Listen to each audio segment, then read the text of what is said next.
What is going on, everybody? Look, my couch. It's just completely gone. Somebody broke it. I'm just playing. I'm waiting for my new couch from Living Spaces. It actually arrives today, but you didn't come here to check out my couch. You came here to check out that camera in the thumbnail. Well, I'm gonna show it to you right now. Check it out, it's right over here.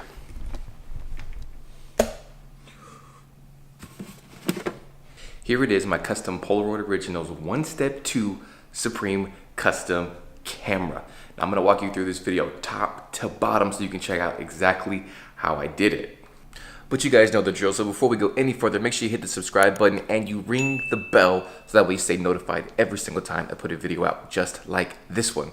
Now, the way this video is going to start is I'm gonna pick it up from the point after I disassembled that front plate. I'll link above the video on how to take apart your Polaroid OneStep 2, which is what you'll need to do if you want to take apart your OneStep 2. It walks you through step by step on what I did on how to get that front plate off. Once you get that front plate off, then you can begin the process of prepping your plastic. And so that's the point that we're gonna pick up from the video. Let's go. Okay, it is now the following morning, and I need to go down to one of my favorite art stores in San Diego, Blick. It's in Little Italy, and I'm gonna check out some of the paints that they have. I'm gonna check out some tape, and I'm gonna pick up some, either a sanding block or a scuff pad so I can knock some of this paint that's still on the front piece of plastic. There's like a clear coating that I need to try to get all off before I paint, and I wanna make sure I get all of that off before I do any painting so I have no issues when it comes time for the paint to be applied. So let's go.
Okay, what's going on? So it's a few hours later. I did everything I needed to do. The first thing I did was I put a coat of primer on this guy because I realized that I didn't use a spray paint, or I didn't plan on using a spray paint that had the plastic adhesive in it as well. So you're gonna go ahead and need a primer as well. I'm gonna show you guys, I'm gonna link either below here or at the end of this video. There's a really cool video. It walks you through everything you need to know about painting plastic, and I think that it's a much better resource than me on what you would need to know about everything when it comes to painting plastic. So I just followed that video and I just applied that to my project. And so if you guys wanna try to do this yourselves, that's essentially gonna be the best tool for you. So the next thing I'm gonna do is I'm gonna get the spray paint and I'm gonna show you what paint I'm using. Okay, so I am using Montana Gold.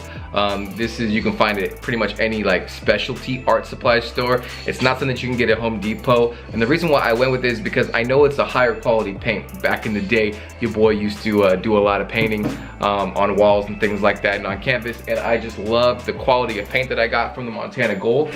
And if you're looking at the Montana brand in general, they have Montana Gold and they also have Montana Black. The reason I went with the gold is because the gold is a low pressure. So when I'm out there painting, I don't want to get a lot of overspray and I don't want to have to worry about things getting clunked up because I'm using very, very, very light spraying motion. I'm not gonna pile this paint on and make it all gross. But with the Montana Black cans, the paint does tend to come out a lot stronger and a lot faster, which could again essentially make you mess up. So this is the paint that I'm gonna use. I'm gonna show you guys how I'm gonna apply that, and we're almost done with this thing.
Okay, sorry about that. So my camera died. I was in the middle of filming, painting it red, but it is all done now. Let me show you what it looks like, how it turned out, getting the entire front plate painted in red. Okay, so as you can see, we have the front plate. It is completely covered. This is about 4 or 5 coats. I made sure I took my time and I went slow, making sure I got all the edges, top and bottom of the plate covered in the red. And again, that red to me looks so good. I mean, it was the closest thing I could get to the Supreme red. And again, if you want to know what color red that is called Ketchup by Montana Cans, and that is the Montana Gold can. And yeah, I just think it looks great. So the next thing I'm gonna do is I'm gonna apply a matte finish to it, and then I'm gonna apply my decal, and then I'm gonna put another matte finish on it to kind of seal that in, and then we'll be ready to reassemble this bad boy and get it back on him. Okay. Hey, what's going on, guys? Okay, so it's been a few days. It's been about 4 days, and I finally got my stickers in. They're just Supreme stickers that I got just right off of eBay. You can get them from a bunch of different people make them. So right now I'm gonna work on where I wanna have them placed on the front plate. I'm thinking I'm gonna go right here, since there's really no other way for me to make it look decent. I think I'm just gonna, and I have the most real estate to work with from that bottom part. It's been almost a week now, and this plate is completely dry, and I'm happy with the coverage. I mean, it's beautiful. It's completely coated. There's really no gaps or anything like that, or anything splotchy or missing. So hopefully I'll be able to make a good stick, and we'll be one step closer to reassembling this, because it's been about, like I said, 4 or 5 days since I disassembled the OneStep 2, and I'm really anxious to get it back together, if I can remember how to put it back together. So the first thing that I'm gonna do is I'm gonna run my finger over all the letters. I wanna make sure that there's no air gaps or any bubbles or anything like that before I apply. Plus the heat from my hand will kind of make sure that we're pretty secure and that the sticker is even to itself before we even actually apply it to the camera. And I'm trying to kind of gauge where I want the sticker to go before I actually, you know, make that final decision on how I want to make it. I think I want to have the E be cut off right on the edge, or wrap the E around the body. I don't have that much room though. The sticker is actually a little bit bigger than I anticipated it to be. But so essentially I'm trying to line that E up right with the edge and have that start yeah, right after the shutter button. I think I like how that looks, and because I know that I don't want anything else in there, I'm gonna go ahead and I'm gonna cut the M out, so that way I don't have any extra material to make it more of a hassle when I'm trying to make a seal.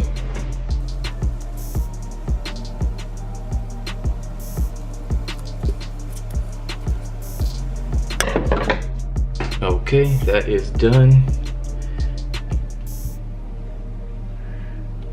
And yeah, I think that's gonna look good. Hopefully it works the way I expect it to in my brain.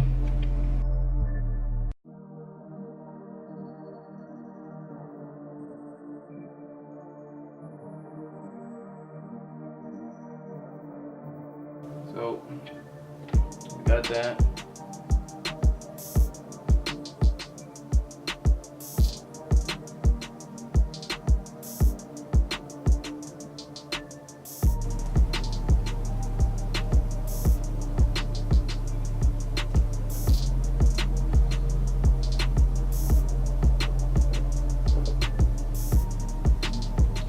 So I have it placed, and now I'm going to take a card and I'm going to try to get all the air bubbles out the best way I can.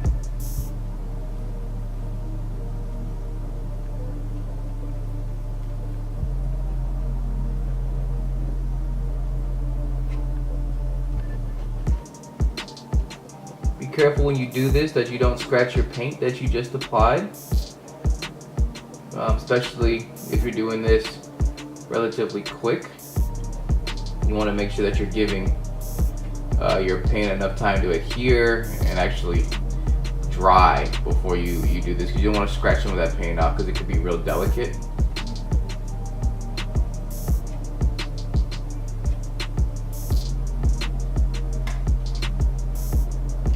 I've got some overhang pieces that I'm gonna tuck underneath, and I'm gonna do that after I begin to remove the transparent piece.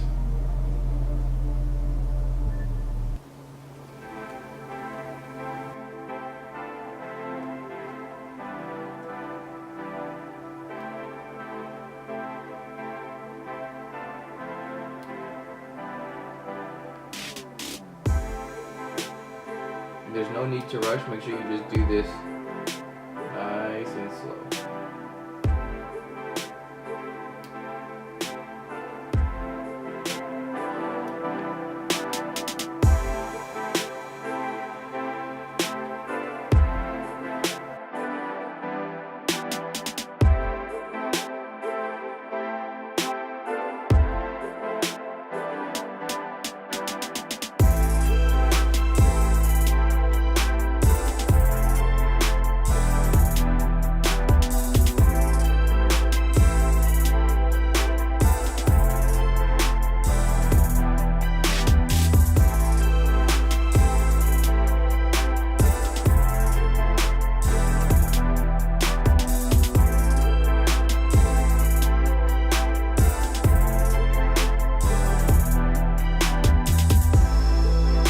I actually went ahead and I got it tucked in, and so I decided to go without it. I just go through and you check your work and you see how it looks. I think it looks pretty damn good. I'm really happy with the way that turned out. That's sweet.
Well, there you have it, people.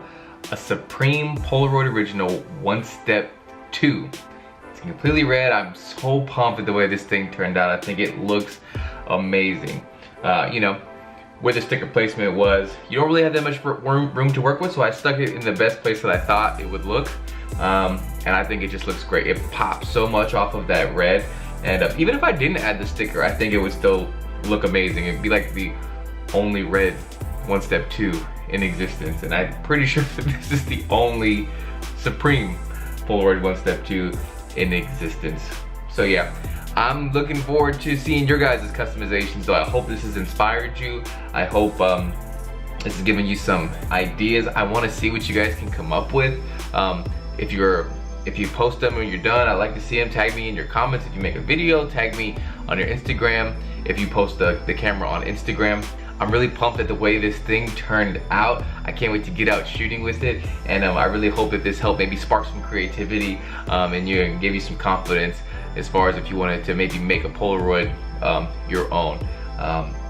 This is super cool. I learned a ton as going through this process, and I think this is one of the most unique Polaroids in the world, like period. Probably maybe I'm tooting my own horn here, but I'm just pumped at the way this thing looks. It looks so good. So yeah, as always, make sure that you're subscribed to my channel so that way you don't miss videos just like this one.